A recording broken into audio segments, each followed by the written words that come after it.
नमस्कार, मी आरती आणि तुम्ही पाहत आहात आरती पित्रे हा माझा चॅनल। याआधी आपण जे आकाश कंदिलाचं दुपट्याचं डिझाईन बघितलं त्याचं आपण आता बाइंडिंग करणार आहोत एका वेगळ्या आणि युनिक पद्धतीने। तर ते बाइंडिंग दाखवण्यासाठी मी आजचा हा व्हिडिओ बनवलेला आहे। तर इथे तुम्ही बघू शकता मशीनला मी एकाच रंगाच्या 3 बॉबिन वरती लावलेल्या आहेत। या बघा, वरती या 3 बॉबिन लावलेल्या आहेत आणि खाली मात्र मी पांढरी बॉबिन लावलेली आहे। हे बघा, आणि हे तीनही दोरे मी सुईतनं ओवून घेतलेले आहेत आणि हा जो दोरा आहे हा बॉबिनचा आहे आणि हे तीनही वरती ज्या बॉबिन लावलेल्या आहेत त्याचे एकत्र हे दोरे आहेत।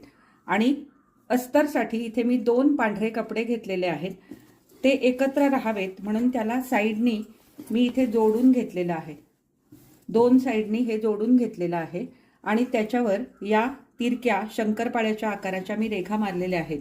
काही ठिकाणी माझ्या या रेघा अशा वाकड्या गेलेल्या आहेत, परंतु हे पेन्सिलने केलेलं असल्यामुळे यानी हे जरी असं झालं तरी काही फारसा फरक पडत नाही। हे नंतर मग पुसून सुद्धा निघून जातं। ते मारता मारता खूप मोठं असल्यामुळे माझं थोडंसं ते काही ठिकाणी चुकलेलं आहे, तर ते मी ॲडजस्ट करून घेणार आणि याला मी आता क्विल्टिंग करून घेणार आहे। आणि क्विल्टिंग करून झाल्यानंतर कुठल्याही गोट न लावता हे दोन्ही अस्तर कुठलाही गोट न लावता आणि त्याला ते फेविक्रिलचं ग्लू न लावता सुद्धा हे अस्तर मी त्या दुपट्याला जोडणार आहे। तर आता आधी आपण याला क्विल्टिंग करून घेऊ।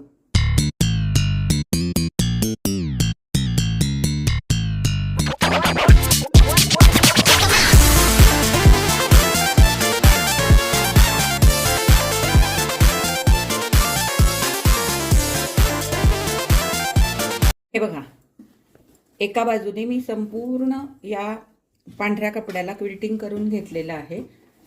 हे बघा, आता जसं इकडनं केलं तसंच इकडनं करून घेते आणि मग आपण ते दुपट्याचं डिझाईन याला कसं जोडणार आहोत ते मी तुम्हाला नंतर सांगते। हे बघा, इथे मी संपूर्ण लाल रंगाच्या दोऱ्याने याला क्विल्टिंग केलेलं आहे आणि तीनही ज्या वरच्या बॉबिन्स होत्या त्या मी लाल रंगाच्याच लावल्या होत्या। तुम्हाला हवं तर तुम्ही वेगवेगळ्या कलरचे सुद्धा दोरे वापरू शकता, परंतु हे कस्टमरचं दुपटं असल्यामुळे कस्टमरच्या डिमांडप्रमाणे मी दोरे वापरलेले आहेत। आता हे 2 लेयर आहेत आणि वरचा जो दुपट्याचा डिझाईनचा लेयर आहे तो तिसरा, असं 3 लेयरचं हे दुपटं तयार होईल। याला मी आता कुठेही गोट न लावता याचं फिनिशिंग करणार आहे। तर ते कसं करणार आहे ते आता इथून पुढे आपण बघू। हे बघा, ते जे अस्तरचं मी क्विल्टिंग केलं होतं ते मी आता इथे अंथरून घेतलेलं आहे। हे जे दुपटं आहे ते याच्यावर उलट अंथरायचं, उलट्या बाजूने। हे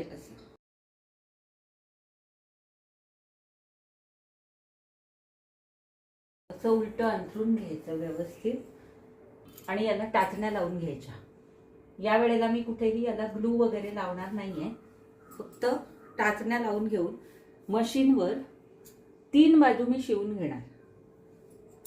इकडनं घेण्यापेक्षा इथून घ्यायचं, म्हणजे काय, इथे जरा मार्जिन कमी आहे त्यामुळे या 3ही बाजू शिवून घ्यायच्या आणि त्याला तिरके कट देऊन हे उलटवायचं आणि नंतर मग ही राहिलेली जी बाजू आहे ती नंतर मग वरून शिवून घ्यायची। अशा पद्धतीने आता याला मी जोडून घेणार आहे। तर याला मी टाचण्या लावून घेते आणि मग मशीनवर गेल्यानंतर मी तुम्हाला पुढची जी प्रोसिजर आहे ती दाखवते।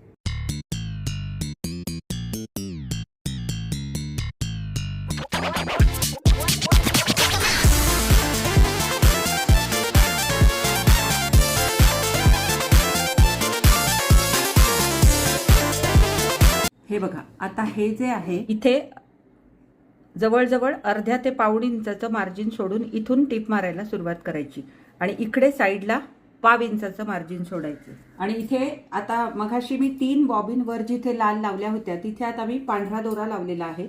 खाली बॉबिनला आपला पांढरा दोरा आधीचाच होता तो तसाच ठेवलाय आणि फक्त वरच्या त्या 3 लाल बॉबिन काढून आता पांढरा दोरा लावलेला आहे।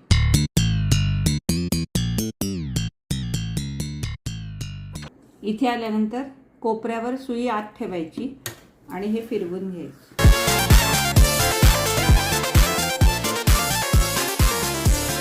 पुन्हा कोपऱ्यावर सुई आत ठेवायची आणि फिरवून घ्यायचं। एक सांगायचं राहिलं, जेव्हा आपण हे असं करतो त्यावेळेला दुपट्याच्या डिझाईनचं जे पार्ट आहे तो वरच्या बाजूला ठेवायचा, म्हणजे कुठे वाकडं तिकडं झालं तरी ते मागच्या बाजूला होतं, वरच्या बाजूला होत नाही. म्हणून दुपट्याच्या डिझाईनचा जो पार्ट आहे तो नेहमी वर ठेवून ही अशी टीप मारून घ्यायची. आता पुन्हा दाब वर उचलायचा आणि ही बाजू पण शिवून घ्यायची.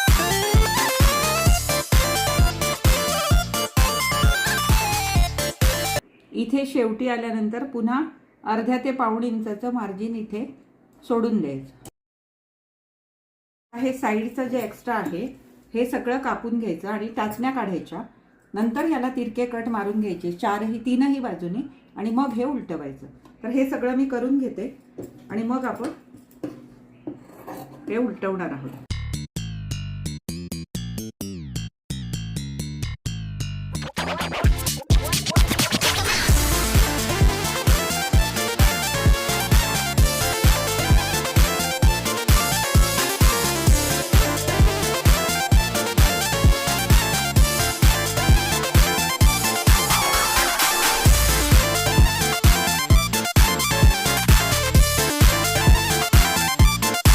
सगळ्या टाचण्या काढून याला तीनही बाजूनी कट देऊन घेतले.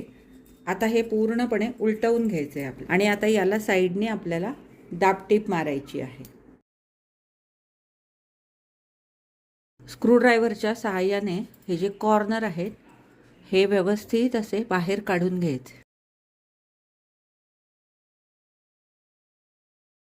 तिथे बरोबर नाही तर त्याचा शेप बदलेल, त्यामुळे हे असे कॉर्नर व्यवस्थित बाहेर काढून घ्यायचे आणि इथून आता त्याला दाबटीप द्यायला सुरुवात करायची.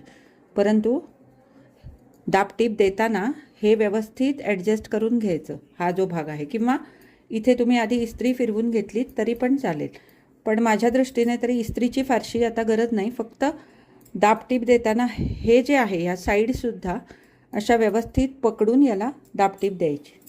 आणि हे कॉर्नर मात्र हे असे राऊंडमध्ये वगैरे असतील तर ते असा स्क्रूड्रायव्हर आतमध्ये ढकलायचा आणि हे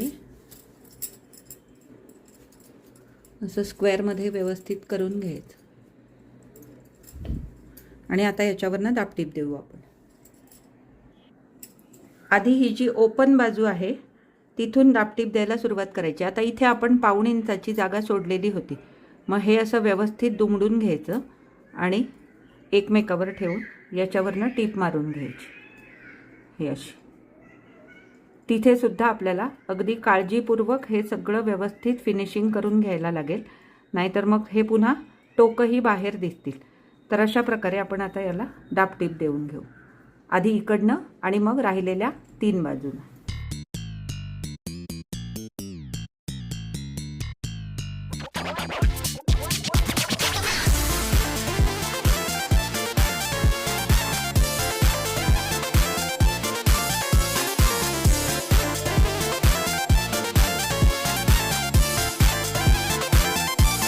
बघा आता याला मी 4ही बाजूनी टीप मारून घेतलेली आहे.